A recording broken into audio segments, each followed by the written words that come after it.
50,000 share हैं, 50,000 share हैं, eight the rate of ₹10 each with ₹2 premium, that is the total cost of each share is 12।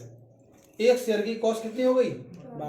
Market में उसकी cost 12 है, face value share की ₹10 है, लेकिन ₹2 इंक्रीज है, ₹2 बढ़े हुए हैं, उसको प्रीमियम बोलते हैं। फेस वैल्यू 10 है और टोटल वैल्यू उसकी मार्केट प्राइस के अकॉर्डिंग वो 12 है। ₹12 के हमने 4 पार्ट किए, जिसमें कि ₹2 का एप्लीकेशन है, ₹5 का अलॉटमेंट विद प्रीमियम है, ₹3 का फर्स्ट कॉल, और जो बचा कुचा है वो सेकंड एंड फाइनल कॉल में आएगा। अगर कुछ भी नहीं दिया हो तो हम ये मानते हैं जो प्रीमियम है वो अलॉटमेंट के साथ ही शिफ्ट होता है, मोस्टली ऐसा होता है।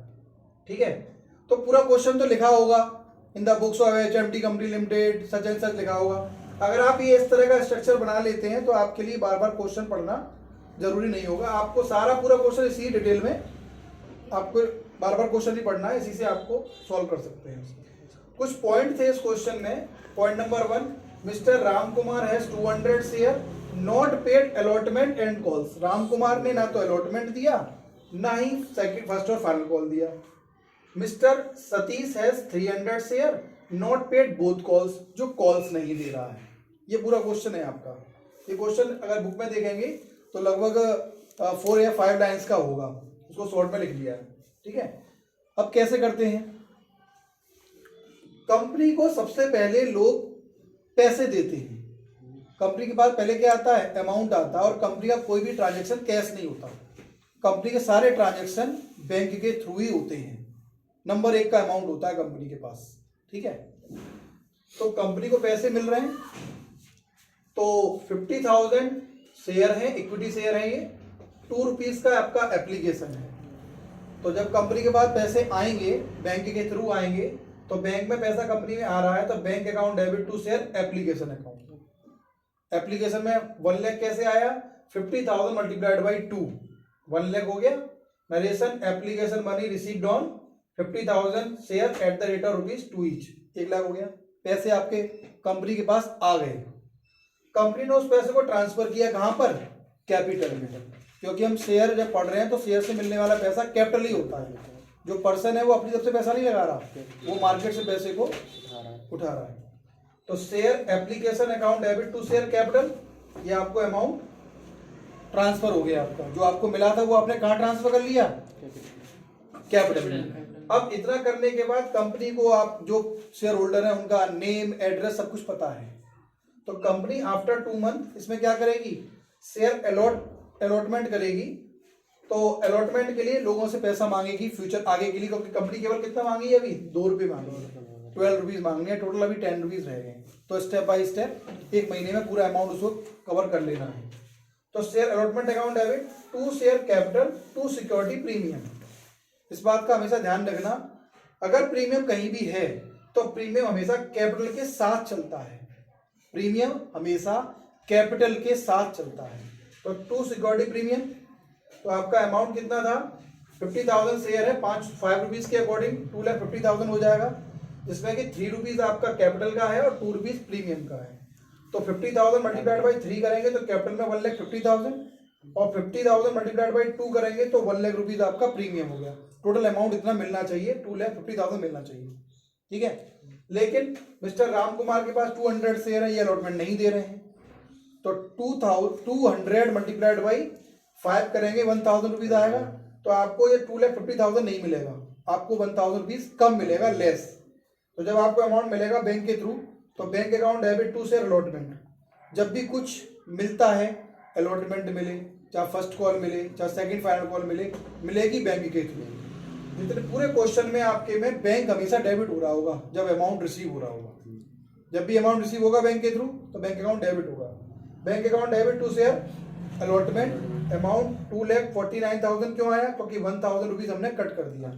जो ₹1,000 कट किया है ना, उसको हम कॉल्स इन एरियर भी कहते हैं। क्या कहते हैं? कॉल्स इन एरियर, जो अमाउंट हमको नहीं मिलेगा। यहाँ तक क्लियर है?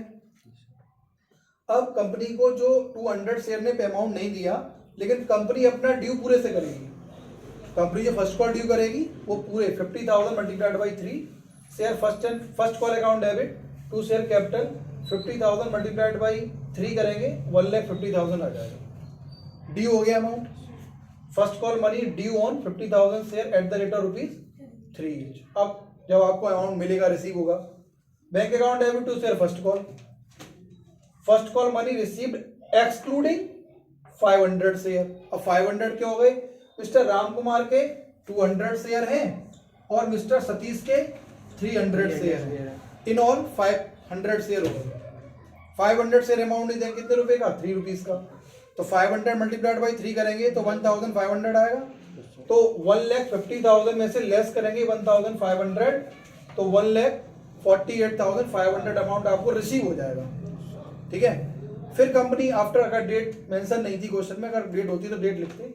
अगर आफ्टर 1 मंथ कंपनी ने first call, second and final call को ड्यू किया, share second and final call account debit to share capital first and final call money due on 50,000 share at the rate of ₹2 each. 2 कैसे आया? क्योंकि इन सबका total 12 होना चाहिए था। Last में बैलेंस ₹2 का रह गया क्योंकि ₹2 का प्रीमियम भी था। प्रीमियम तो यहाँ इंक्लूड हो गया, लेकिन यहाँ फाइनल कॉल का अमाउंट है। सेकंड कॉल ही फाइनल कॉल है, आगे ट्रांसफर नहीं किया गया।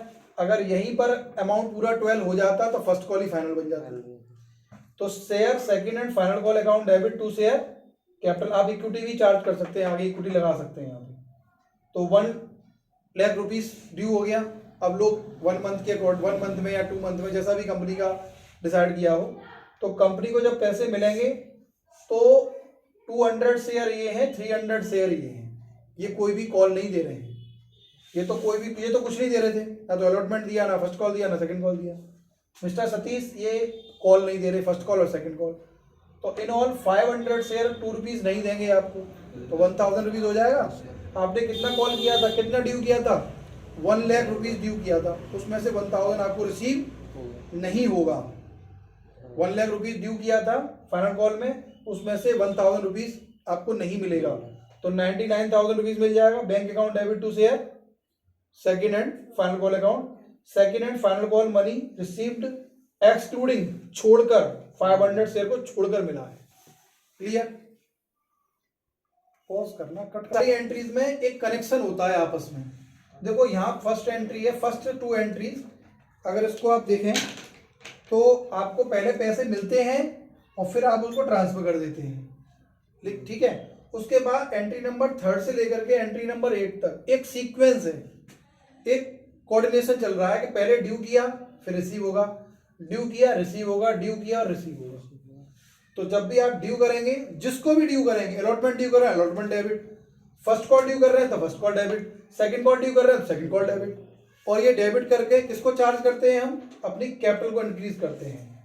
अलॉटमेंट डेबिट किया है कैपिटल, फर्स्ट कॉल ड्यू किया कैपिटल, सेकंड कॉल ड्यू किया कैपिटल। एंट्री नंबर फर्स्ट और सेकंड को अगर छोड़ दें, थर्ड एंट्री ड्यू की, फिफ्थ एंट्री ड्यू की और 7th एंट्री ड्यू की। ड्यू में आप ऑड नंबर ले रहे हैं। एंट्री नंबर 3, एंट्री नंबर 5 और एंट्री नंबर 7 ये ड्यू की एंट्री बनेगी आपकी। फिर आपका इवन नंबर ले लो, इवन नंबर में आएगा 4, 6 और 8, ये आपको रिसीव होगा, ये रिसीव की एंट्रियां बनेगी। एंट्री नंबर फर्स्ट सेकंड को छोड़ दें क्योंकि ये रिवर्स में है। बाकी सारी एंट्रियों में एक सीक्वेंस है, उसी सीक्वेंस के अकॉर्डिंग आपको काम करना है। कुछ बच्चे समझते हैं कि लर्न कर लें सर, रट लें, आप कुछ भी कर लो, लेकिन इसको लर्न जब ही होंगी ये जब आप क्वेश्चन को रिपीट करेंगे, क्वेश्चन को करेंगे, तब ये याद होंगी।